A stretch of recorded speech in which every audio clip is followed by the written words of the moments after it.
नमस्कार। Tractor junction के साप्ताहिक बुलेटिन में आपका स्वागत है। आइए नजर डालते हैं इस सप्ताह की प्रमुख खबरों पर। सबसे पहले बात करते हैं गोधन न्याय योजना की। छत्तीसगढ़ सरकार द्वारा चलाई गई इस योजना से पशुपालक किसानों को काफी फायदा मिला है। ज्यादा से ज्यादा किसानों तक इसका लाभ पहुंचाने के लिए अब इस योजना को पूरे देश में लागू किया जा सकता है। हाल ही में लोकसभा में कृषि मामलों की स्थायी समिति ने सदन में प्रस्तुत अपनी रिपोर्ट में कहा कि छत्तीसगढ़ सरकार की गोधन न्याय योजना किसानों की आय बढ़ाने में काफी हद तक कारगर साबित हो सकती है। इसे पूरे देश में लागू किया जाना चाहिए। समिति ने अपनी रिपोर्ट में गोधन न्याय योजना की तारीफ करते हुए इस योजना पर केंद्र सरकार को सुझाव दिया है कि किसानों से मवेशियों के गोबर खरीद की ऐसी ही योजना पूरे देश में शुरू की जानी चाहिए। इससे किसानों की आय में बढ़ोतरी होने के साथ ही उनके लिए रोजगार के अवसर बढ़ेंगे। वहीं कृषि क्षेत्र में जैविक खेती को प्रोत्साहन मिलेगा। प्रधानमंत्री कृषि सिंचाई योजना के अंतर्गत जिन किसानों को अभी तक डिग्गी निर्माण के लिए सब्सिडी नहीं मिली है, उनके लिए 92 करोड़ रुपए जारी किए गए हैं। इससे 4000 किसानों को लाभ मिलेगा। प्रधानमंत्री कृषि सिंचाई योजना के तहत देश के किसानों को सिंचाई सुविधाएं उपलब्ध कराई जाती हैं। इसके तहत किसानों को डिग्गी निर्माण करने पर सब्सिडी प्रदान की जाती है।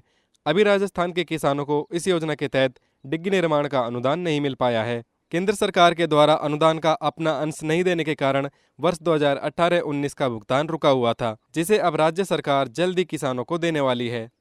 राजस्थान के जिन किसानों को प्रधानमंत्री फसल बीमा योजना 2019-20 का भुगतान अभी तक नहीं मिला है, उनको 31 मार्च तक राज्य सरकार द्वारा भुगतान कर दिया जाएगा। प्रधानमंत्री फसल बीमा योजना के तहत बीमित किसानों को पिछले वर्ष बारिश और ओलावृष्टि से हुए नुकसान का बीमा क्लेम कई राज्यों में किसानों को अभी तक नहीं मिल पाया है। ऐसे में राजस्थान सरकार ने वर्ष 2019-20 में जिन बीमित किसानों की फसलों को नुकसान हुआ था, उसका क्लेम 31 मार्च तक करने का फैसला लिया है।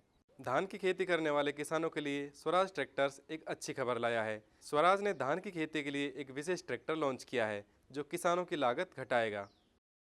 स्वराज ट्रैक्टर्स ने हाल ही में धान उत्पादन के लिए विशेष ट्रैक्टर 742 XT लॉन्च किया है। इस ट्रैक्टर का शानदार प्रदर्शन देखा गया है। विशेषकर कंपनी का फोकस आंध्र प्रदेश और तेलंगाना राज्य की ओर होने से यहां प्रदर्शन कामयाब रहा है। यह ट्रैक्टर अपनी खासियत और लाभ के कारण किसानों के बीच इन दिनों काफी लोकप्रिय हो रहा है। रबी फसलों की MSP पर खरीद का दौर शुरू हो चुका है। मध्य प्रदेश में 15 मार्च से खरीद शुरू हो चुकी है। वहीं हरियाणा में 1 अप्रैल से खरीद शुरू की जाएगी। मध्य प्रदेश में गेहूं की खरीद 15 मार्च से शुरू कर दी गई है। वहीं अन्य रबी फसलों जैसे चना, मसूर व सरसों की खरीद अब 22 मार्च से शुरू की जाएगी। पहले मध्य प्रदेश राज्य में गेहूं के साथ ही चना, मसूर और सरसों की फसलों की खरीदारी की जानी थी। हरियाणा सरकार ने भी मंडी स्तर की सभी तैयारियां कर ली हैं। खरीद 2 चरणों में शुरू होगी। राज्य में गेहूं व सरसों की सरकारी खरीद 1 अप्रैल से शुरू होगी। जौ, चना और दालों की MSP पर खरीद 10 अप्रैल से होगी। मध्य प्रदेश सरकार ने बेमौसम बारिश से फसलों को हुए नुकसान का मुआवजा देने का ऐलान किया है। इसके लिए सर्वे करने का आदेश दिया गया है। उत्तर भारत में पिछले दिनों हुई बेमौसम आंधी बारिश एवं ओलावृष्टि से फसलों को काफी नुकसान हुआ है। इसे देखते हुए मध्य प्रदेश सरकार ने राज्य के किसानों की खराब हुई फसलों की वीडियोग्राफी व सर्वे के निर्देश कृषि विभाग को दिए हैं, ताकि किसानों को जल्द से जल्द राहत पहुंचाई जा सके। बिहार के किसानों के लिए एक बड़ी खुशखबरी आई है। अब गन्ना, मक्का, चावल टुकड़ी व सड़े अनाज से इथेनॉल बनाया जाएगा। बिहार में इसके प्लांट लगने से किसानों को फायदा मिलेगा, साथ ही रोजगार के अवसर भी बढ़ेंगे।